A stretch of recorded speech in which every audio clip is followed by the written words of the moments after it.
Olá, muito boa tarde, sejam todas muito bem-vindas a Orientando Famílias. Eu sou a Fabrícia Barros. Esse espaço aqui ele é construído por mim e pela Fabiana Brando. Nós somos especialistas em orientação parental, em maternidade, em parentalidade. E hoje a gente vai conversar, e a proposta, na verdade, dos nossos encontros, das nossas lives, dos conteúdos que a gente produz aqui, é ajudar os profissionais que nos acompanham a ter mais segurança, no seu trabalho com os pais, para melhorar a relação entre pais e filhos. Então a gente vem sempre trazendo temas que possam ajudar vocês de alguma forma a aprimorar o trabalho de vocês. De uma forma geral, o que a gente precisa entender? Que para que a gente consiga ajudar os pais, muitas vezes eles vão chegar pra gente com essa demanda, explícita para uma sessão de orientação parental, do tipo: eu não sei o que fazer com meu filho, eu não sei o que fazer com a minha filha, toda vez que ele é frustrado, toda vez que eu dou uma negativa, toda vez que um coleguinha pega um objeto, ele se desorganiza, Normalmente ele não vai usar essas palavras que eu tô usando. Ele vai falar, ele começa a se jogar no chão, ele faz drama. Então comecem a prestar atenção nessas palavras. Ele faz birra, O próprio termo birra, ele já é um termo que ele tem um sentido, no senso comum, e que normalmente é um sentido pejorativo, Normalmente os pais usam esse termo, ou outras pessoas usam esse termo para se dirigir às crianças, para apontar um comportamento inadequado, um comportamento errático mesmo, socialmente não aceito, um comportamento meio exagerado, E para alguns pais vêm falando isso, outros pais vão falar, não, porque ele faz drama pra tudo, porque chora demais, é manhoso, Então, por trás desses rótulos e dessas falas preconceituosas, existe isso, Existe uma criança que, diante de uma emoção muito intensa, se desorganiza e não sabe o que fazer com isso. Então, nós, profissionais, a gente precisa olhar, e saber conceituar isso que os pais estão trazendo pra gente de uma forma técnica. Então, quando eles estão falando de birra, quando eles estão falando de drama, quando eles estão falando de manha, quando eles estão falando de um ataque de choro, eles estão falando, de de um comportamento inadequado e de uma desorganização interna, de uma dificuldade da criança de se regular emocionalmente diante de uma situação que ela considere ou ameaçadora ou injusta, porque aí provoca raiva e por aí vai, tá? Então isso a gente precisa entender enquanto profissionais.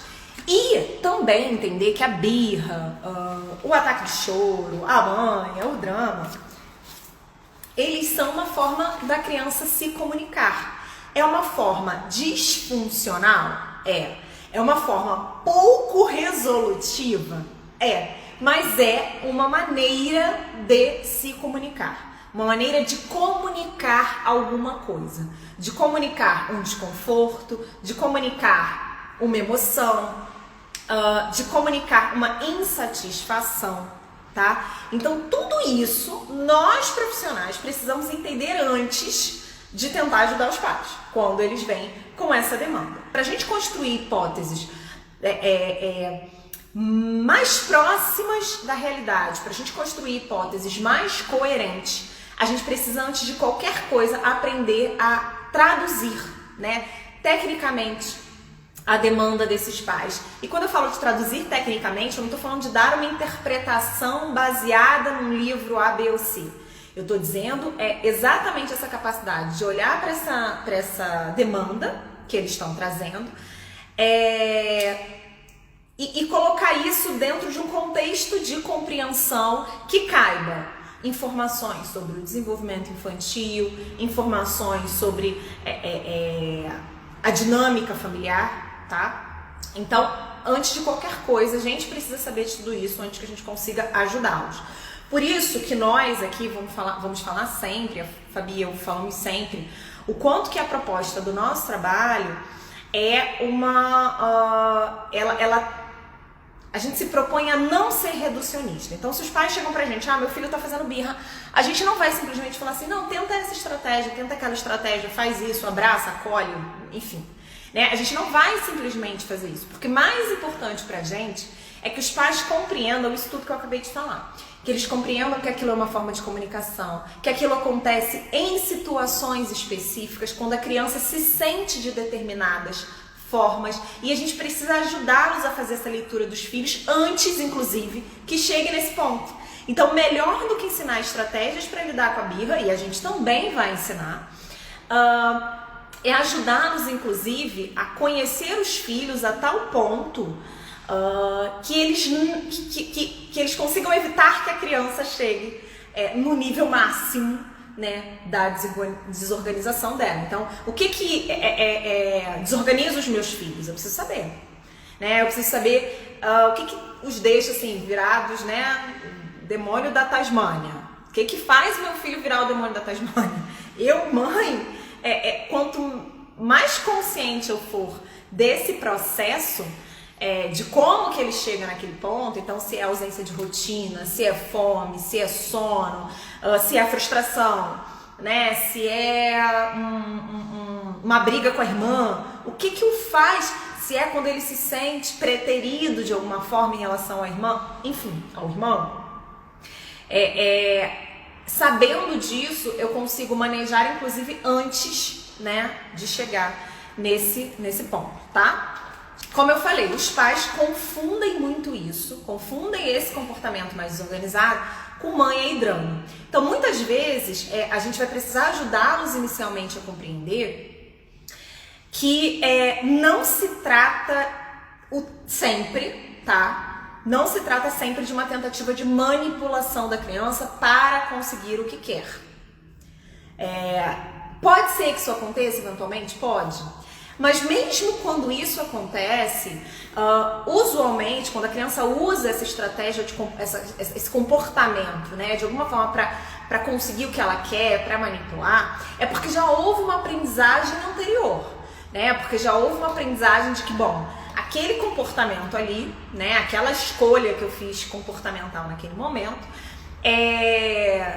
por exemplo, segurou a atenção dos meus pais, eu consegui a atenção deles, eu consegui me sentir no controle da situação, que é algo que é super importante para as crianças e que muitos pais não oferecem não oferecem escolhas, né, para as crianças. As estratégias educacionais, às vezes, elas são muito autoritárias, muito com pouco espaço, né, para a voz da criança, pouco espaço para as escolhas, para a manifestação, na verdade, para a expressão da personalidade da criança. E aí essa criança, ela tende a entrar também numa disputa de poder com os pais. Então a gente precisa explorar melhor isso para entender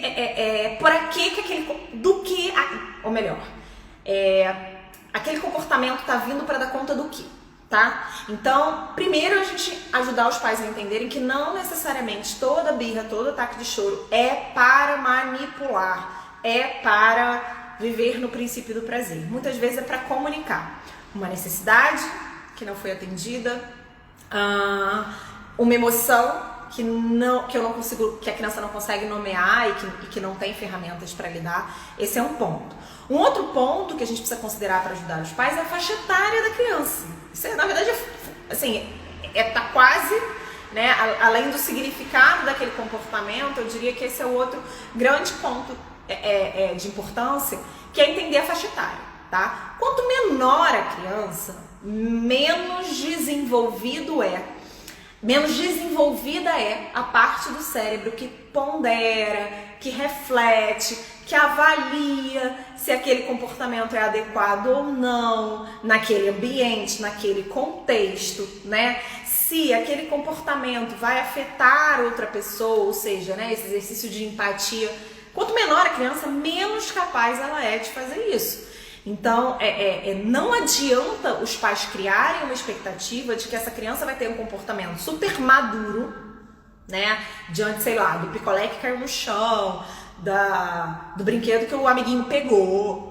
Se essa criança é muito pequena, e quando eu tô falando de muito pequena, eu tô falando aí até os 4 anos de idade, que aí é quando, né, eles vão começar a ser capazes de acessar melhor, porque a linguagem tá melhor desenvolvida, né, a cognição tá melhor desenvolvida, que eles vão começar a ser capazes de refletir um pouco mais. Mas mesmo assim, né, após os 4 anos, ainda assim, com a necessidade de apoio dos pais, validação. A gente vai falar um pouquinho disso já, né, de validação do que eles estão vivendo. Então a faixa etária é super importante para ser considerada. Muitas vezes os pais sofrem ou chegam com essa demanda pra gente porque eles criam expectativas completamente inadequadas para a idade que as crianças estão vivenciando. E muitas vezes chegam com uma visão bem pejorativa, sabe?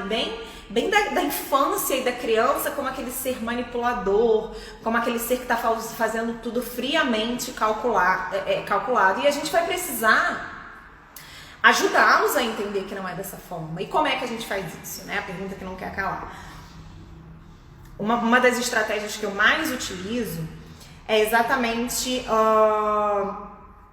trabalhar com os pais a empatia deles pela criança. Então, normalmente, né, como a maioria dos pais trabalham, eu trago o exemplo do trabalho. Então, assim, imagina que, né, o seu chefe te deu uma negativa numa promoção que você estava 4, 5 anos esperando.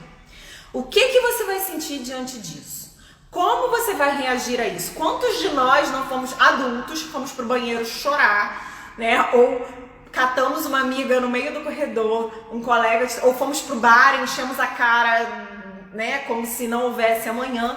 Enfim, e acabamos diante de uma frustração muito grande, escolhendo, mesmo nós adultos, né? Que temos um repertório de comportamentos maior, né? Que temos uma capacidade, ou deveríamos ter, de ponderar, né, de fazer escolhas mais conscientes. Quantos de nós muitas vezes não apelamos para comportamentos emergenciais? Então, quando eu recebo uma notícia muito ruim no trabalho de que eu não fui promovida, eu vou pro bar encher a cara. Ir para o bar encher a cara não dá conta da minha realidade. Ir para o bar encher a cara não vai resolver o meu problema, não vai me ajudar nem a lidar com aquela emoção, a não ser de uma maneira emergencial. Então, diante do não saber e de alguma coisa que está muito desconfortável para mim, eu vou chorar, eu vou sair da sala e deixar o chefe falando sozinho, eu vou embora antes do expediente acabar, sei lá, né? Quantos de nós? E aí a gente vai convidando os pais a trazerem experiências deles também, desses momentos, de como eles lidam com esses momentos de raiva, de frustração, com esse objetivo, né, de fazê-los também ter empatia com a criança, né, lembrando que aquilo que nos causa comoção enquanto adultos é diferente do que causa comoção para uma criança, né? Como eu falei, talvez para um adulto o que vai ser mais significativo, que vai desorganizá-lo mais, é uma decepção amorosa, né, uma traição, uma promoção que não chegou no trabalho. E aí o que acontece? Como a gente elege, né, essas coisas de adulto como coisas mais importantes e que, enfim, essas sim são dignas, né, de choro, de lamento, enfim, de revolta, a gente começa a considerar que aquilo que é da infância, aquilo que diz respeito à infância é menos dolorido, é menos desorganizado. Ai, gente, mas foi só um picolé que caiu no chão. Ah, mas foi só, né? E os pais normalmente falam isso. Poxa, mas toda vez que, poxa, é só um negocinho, é só um brinquedo, pega outro. Não, pra criança é a decepção dela, né? Pra criança é a promoção que não chegou, é a traição, enfim, né? Pra criança aquilo é dolorido, tá? E por que eu tô insistindo nisso, gente? Porque, primeiro, né, pelo que eu falei mais no início, a gente não se pretende, quando a gente vai, né, a gente tá aqui conversando com vocês para que cada vez mais psicólogos possam se sentir encorajados a entrar nesse universo, nesse campo de trabalho da orientação parental, e a gente não quer fazer um trabalho raso. A gente não quer simplesmente dizer para os pais façam isso ou façam aquilo que vai minimizar, que vai interromper esse comportamento, né? O que a gente quer é fazer um trabalho de base consistente para que esses pais, mais do que saber como lidar com os filhos, ou como lidar com as birras, ou como lidar com os ataques de choro, que na verdade eles se conectem, né? Eles se conectem com essas crianças, que eles se conectem com seus filhos, que eles aprendam, né, a respeitar também o universo infantil. E respeitar o universo infantil não significa fazer todas as vontades da criança, não significa atender prontamente a criança, não significa se anular, mas compreender que naquele momento, aquele momento de desorganização, fala de alguma coisa muito difícil que aquela criança está vivendo.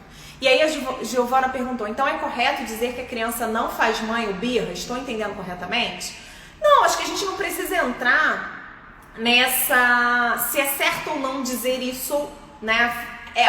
São as palavras que são mais utilizadas, são as palavras que inclusive os pais vão trazer e são mais utilizadas no senso comum. Muitas vezes para a gente se comunicar com eles é até melhor que a gente use essas expressões para que eles entendam, né? O que não dá é para que nós profissionais de saúde mental que a gente tenha uma visão rasa desses comportamentos, tá? O nome que vai se dar é menos importante. O mais importante é o sentido que esses pais estão dando.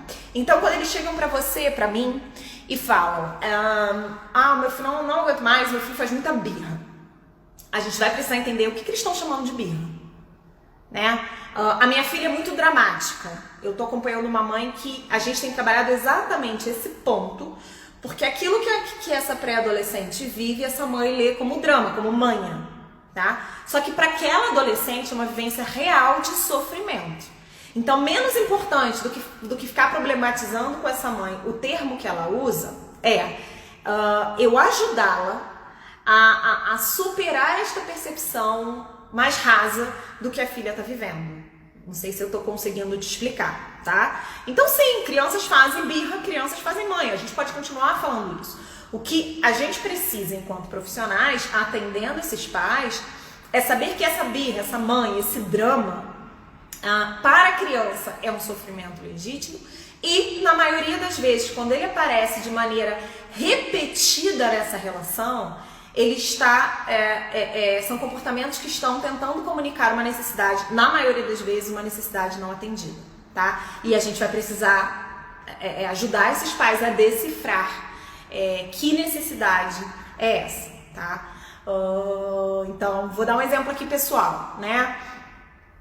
Meu filho, eu tenho 2 filhos, uma mais velha, o mais novo nasceu, aparentemente tudo bem, eu me organizei para manejar a coisa da melhor forma possível, né? Porque muita gente acha que quando nasce um irmão, a única emoção, o único sentimento capaz da criança mais velha sentir é ciúme, e na verdade não é, tá? A gente tem uma outra gama, né? Um conjunto de outras emoções e sentimentos que podem entrar em jogo ali, né? Então, o medo de como que vai ser minha vida agora que chegou esse terceiro elemento, né? Esse quarto elemento. Uma insegurança em relação ao valor que ela tem. Então, assim, essa criança fofa, meus pais amam demais, né? Tudo vai pra ele, é o centro das atenções da família, e qual é o meu valor nessa casa? Então tem muitas outras emoções, tá? Então eu tentando manejar, enfim, tudo bem, mas lá pelas tantas, né, ela começou com um comportamento mais manhoso. Então, várias habilidades que ela já havia adquirido, como se vestir sozinha, né, ela começou a não querer mais fazer, e aí ela não me comunicou isso desta forma, né? Ela começou mãe, aí vinha com pijama na mão. Eu falei, nossa, você já é capaz de fazer isso sozinha? E aí vai, né? E começa. E aí com 4 anos já, com 5 anos.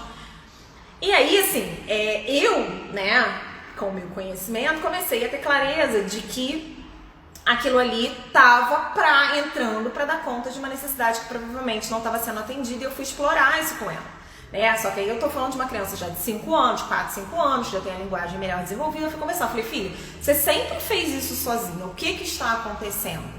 Né? E aí ela falou, você sempre coloca a roupa do meu irmão, né?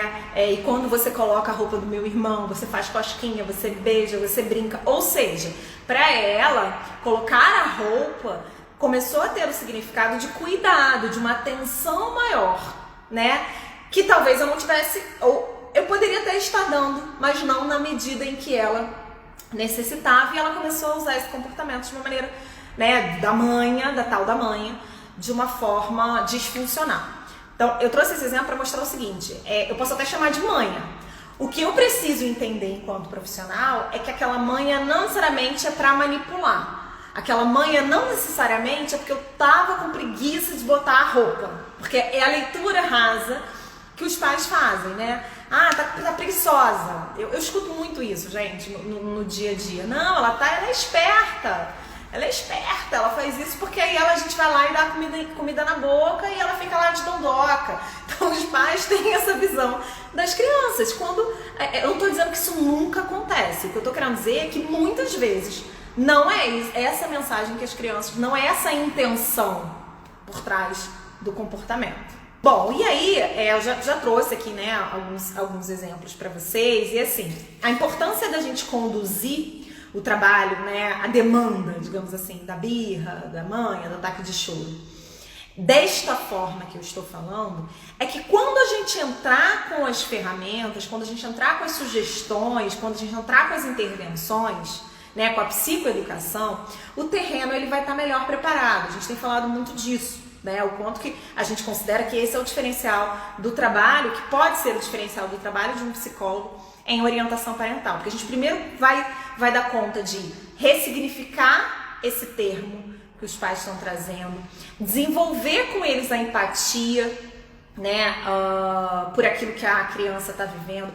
ajudá-los, né, a fazer essa leitura mais acurada e com maior possibilidade de interpretação do que possa estar acontecendo com o filho deles e com o filho real, não com aquele filho, né, esperado, com aquele filho para o qual se criou uma expectativa, né, de ser super maduro, super, né, enfim, bem resolvido aos 3, 4, 5 anos de idade.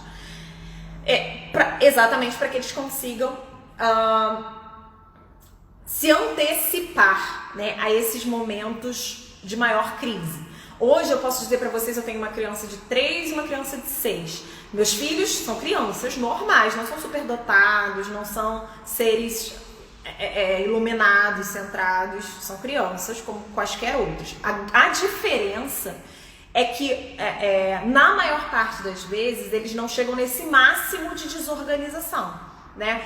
Seja porque eu vou evitando, né? Se eu sei que tá com muito sono, se eu sei que eu vou viajar e que vai fugir completamente da rotina, e aí quando foge da rotina, que fome estressa muito, eu já saio de casa com os lanchinhos, não, vou pousar a tal hora no aeroporto, vou conseguir comer, não vou conseguir comer, não, e me organizo para evitar, seja, ou quando os imprevistos acontecem, o comportamento tende a ser menos intenso, a birra tende a ser menos intensa, porque eu também utilizo as estratégias né, enfim, da disciplina positiva, né, o conhecimento que eu tenho sobre o funcionamento do cérebro da criança, para que aquilo que poderia durar 1 hora, 40 minutos, dure 5, né, dure 10, tá?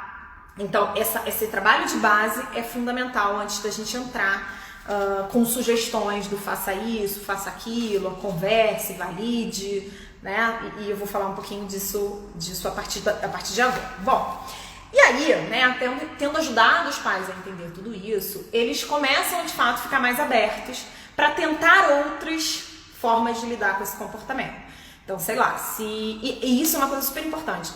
Normalmente a gente pergunta para os pais o que eles já fazem, porque a gente precisa partir do que eles já fazem, tá? Isso primeiro é um sinal de respeito por aquilo, pelo conhecimento deles, pelas habilidades deles, porque não existe assim, se você é um profissional de orientação parental e tem uma visão de que os pais que te procuram porque fazem tudo errado, por favor, né? Começa a desconstruir isso. Eles te procuram porque eles estão vivendo um momento de dificuldade, mas eles fazem várias outras coisas que provavelmente dão super certo, que você não sabe, né? E que eles não vão te contar, porque o foco ali vai ser o que não tá funcionando. E ainda assim, a gente tenta partir do que eles já fazem, do que eles, né, já sabem, tá? E aí, bom, normalmente eu pergunto, o que você faz nessas situações? E aí vou escutando, muito curiosamente, né, com olhar de investigação, o que esses pais fazem, por que eles fazem isso, né? Então, se o pai fala pra mim assim, não, quando ele começa a fazer isso, eu saio, deixo ele lá sozinho, distribuindo no chão. Eu, como profissional, eu preciso ter uma postura de não julgamento diante disso, tá? Ok, então você faz isso. Por que você faz isso? Por que você faz isso? O que acontece com você? Né? Como é que você... E aí a gente abre também um espaço para os pais falarem de como eles se sentem nessas ocasiões. Eu me sinto muito envergonhado. Não, eu lembro que era o que meu pai fazia comigo, então eu acho que funcionou, enfim. E a gente vai começando a entender ali que lugar tem naquela dinâmica, aquela reação dos pais. E aí só depois disso que a gente deveria, né, na minha opinião, começar a tentar com eles, assim, depois de ouvi-los, né, depois de sensibilizá-los, depois de ouvir o que eles já fazem, aí sim eu acho que eles estão com o coração mais aberto para ouvir da gente, por exemplo, né, que uma maneira eficaz, se é uma criança muito pequena, uma maneira eficaz de lidar com a birra é primeiro acalmar a criança, garantir que aquela criança se acalme, né? E para isso a gente vai precisar demonstrar a esse pai e essa mãe uma postura não ameaçadora, não punitiva, né? E aí quando a gente apresenta isso, muitos pais acham, mas isso é permissividade. Não, você acolher, você acalmar, não é passar a mão na cabeça. É do ponto de vista cerebral, tirar a criança do modo primitivo e ajudá-la a acessar uma parte, deixá-la pronta, digamos assim, para acessar uma parte mais racional do cérebro, tá? Enquanto ela estiver ali no modo ameaça, com cortisol lá nas alturas, vivendo totalmente estressada, né? Se eu chego para gritar, eu só contribuo com a sobrecarga sensorial que ela já está vivendo, tá? Então, ela vai continuar ali em alerta, ela vai continuar no modo luta ou fuga. Ela não vai sair dali. Eu preciso que ela saia desse modo luta ou fuga para que então eu consiga discipliná-la, para que então eu consiga ensiná-la alguma coisa, tá? Então, a primeira estratégia é que esses pais consigam encontrar formas próprias, formas que façam sentido para eles de acalmar a criança. Para alguns pais vai ser abraçar, para outros vai ser beijar, para outros vai ser pegar, sei lá, um objeto que acalma aquela criança. A gente vai precisar descobrir isso com cada pai, com cada família que chega até nós, né? Acho que a gente pode ter uma parte 2 desse tema, tá? Mas de uma forma muito geral, né? A primeira estratégia para lidar com a birra, com a manha, com o ataque de choro é tirar a criança do modo luta ou fuga. Se é uma criança muito pequena, até os 3 anos de idade, é redirecionamento. Então, acalmou, olha, você pode até usar a linguagem, mas ela vai ser pouco compreendida nesse momento, né? E aí você tira a criança, tira o foco da criança mesmo, daquilo que está causando a desorganização. Se é uma criança maior, você pode pensar com ela em outras, se isso voltar a acontecer. O que ela pode fazer, né? Se ela te chama, se ela chama a professora, se ela, né? Aí vai depender de cada contexto. A gente vai precisar entender ali com os pais também que habilidades aquela criança já tem para que elas possam ser usadas, tá? Mas de uma forma geral é isso, gente. Era isso que eu queria conversar. A gente pode combinar assim de fazer uma parte 2 sobre esse tema. Tem muita coisa pra gente falar, mas o que eu queria que vocês sedimentassem hoje é a ideia de que antes das estratégias a gente precisa de uma compreensão desse fenômeno, tá? A birra, o ataque de choro é um fenômeno, é um comportamento, e como todo comportamento é complexo e como todo comportamento ele tem uma série de condicionantes, tá? E aí a gente precisa entender todos esses condicionantes, né, de cada comportamento, que a birra de uma criança não necessariamente é motivada pelos mesmos motivos da birra de uma outra criança, né? A birra numa casa, que se apresenta numa relação, ela é diferente da birra que se apresenta numa outra relação. Então, isso precisa ser compreendido, todos esses condicionantes desse comportamento, analisados junto com os pais, ajudá-los a mudar esse modelo mental do meu filho faz isso unicamente para me enlouquecer, ou unicamente para conseguir alguma coisa de mim, e ajudá-los também a desenvolver empatia. Então hoje, toda vez que eu olho para os meus filhos naquela condição, antes eu sentia raiva. Hoje, quando eu olho, eu falo, caraca, deve estar sofrendo muito. Porque imagina, gente, quando a gente toma medidas extremas, é porque a gente está sofrendo muito, né? Então, quando uma criança fofa, linda, adorável, que é o seu filho, tá parecendo possuído, sabe? Por alguma entidade do mal, é porque tá ruim pra ele, tá sofrido, tá dolorido. Então, eu desenvolver esse olhar empático me ajuda a não querer sair desse movimento natural de punir, de bater, de aumentar a sobrecarga sensorial, sabe? Que ele já tá vivendo. Me tira disso. Ao invés de eu ser capturada pela raiva, eu sou capturada pelo afeto. Falo, nossa, tá doendo muito. Vou ajudá-lo, vou acalmá-lo e aí depois vou fazer outras coisas que a gente vai conversar melhor na parte 2 desse tema. Combinado? Um beijo grande pra vocês, gente. Uma boa tarde.